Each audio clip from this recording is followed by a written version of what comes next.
લીલિયાના સરપંચ જીવન વોરાને કરાયા સસ્પેન્ડ। અમરેલી ડીડીઓએ લીલિયાના સરપંચને સસ્પેન્ડ કર્યા। ગ્રામસભા વાસ્મો યોજના સહિતના મુદ્દે સરપંચની બેદરકારી ગણી કરાયા સસ્પેન્ડ। ગટર અને ઉછીના પૈસા લઈને કર્મચારીનો પગાર કરવા મુદ્દે સસ્પેન્ડ કર્યા। લીલિયા સરપંચ દ્વારા ફરજો અને કાર્યમાં કસૂરવાર થયેલ હોવાનું ફલિત થતા સસ્પેન્ડ કર્યા। સરપંચ જીવન વોરાએ આપી પ્રતિક્રિયા। બાઇટ 1 જીવન વોરા, સરપંચ લીલિયા। મિસ્ટર ગુજરાત ન્યૂઝ, સત્યતાની સાથે સ્પષ્ટ વાત। અહેવાલ ખોખર। જી જીવનભાઈ, આજ રોજ ડીડીઓ મારફત આપને સસ્પેન્ડ કરાયા છે, ક્યાં મુદ્દે સસ્પેન્ડ કરાયા, વાત કરો ને ભાઈ। મને 57 નોટિસ આપવામાં આવેલી હતી। આ નોટિસનો મેં સંપૂર્ણ જવાબ આપેલો હતો અને જવાબ આપ્યા પછી અવારનવાર પાછો 2-3 વખત મને અહીંયા રૂબરૂ બોલાય તો મારે એક મેરેજના હિસાબે હું ત્યાં નહોતો ગયો। પછી પાછો હું ત્યાં ફરીને પાછો રૂબરૂ મૌખિકમાં હું જવાબ દઈ આવ્યો હતો, પણ એ જવાબ સાહેબે ગ્રાહ્ય નથી મારો રાખ્યો અને એના અનુસંધાને મને સસ્પેન્ડ કર્યો હતો। પણ સસ્પેન્ડનો મુખ્ય મુદ્દો એક ગટરનો છે, એક ઉછીના પૈસા લઈને કર્મચારીનો મેં પગાર કર્યો હતો, એ પગારનો છે। પણ પગાર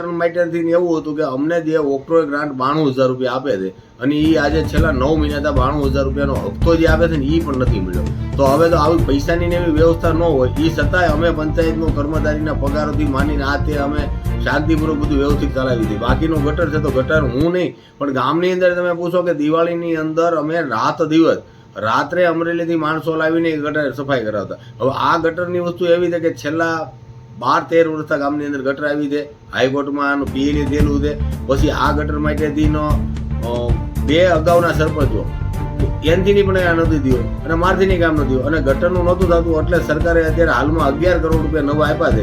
જો 11 કરોડ રૂપિયા આપ્યા આજની તારીખે તો એ કામ અત્યારે જ્યાં કર્યું છે ન્યાય પણ વ્યવસ્થિત નથી થયું। જો ન થતું હોય તો આમાં મારા એકના હુકમ મને આ સસ્પેન્ડ કર્યું। બાકીનું સસ્પેન્ડ કરવા માટેથી જે કોઈ હોય કે એ તો મને નથી ખબર, પણ મને ચોક્કસ એટલી ખબર છે પંચાયતના અમારા 14 સભ્ય છે, એમાં 14 સભ્યમાંથી એક પણ સભ્યએ કોઈ દિવસ એવું નથી કીધું કે ભાઈ તમે અમારું આ વિસ્તારનું કામ નથી કરી શકતા તો અમે તમારે એમ ભવિષ્યની દરખાસ્ત લાવી કે આ કરી। કોઈ સભ્ય મારથી નારાજ નથી, એ છતાંય હું એવું નથી કહેતો, પણ એ છતાંય એવું હોય તો અનુકૂળ થાય તો સભ્યને બધાને પૂછી લેવાની છૂટ છે કે કોઈ નારાજ હોય તો।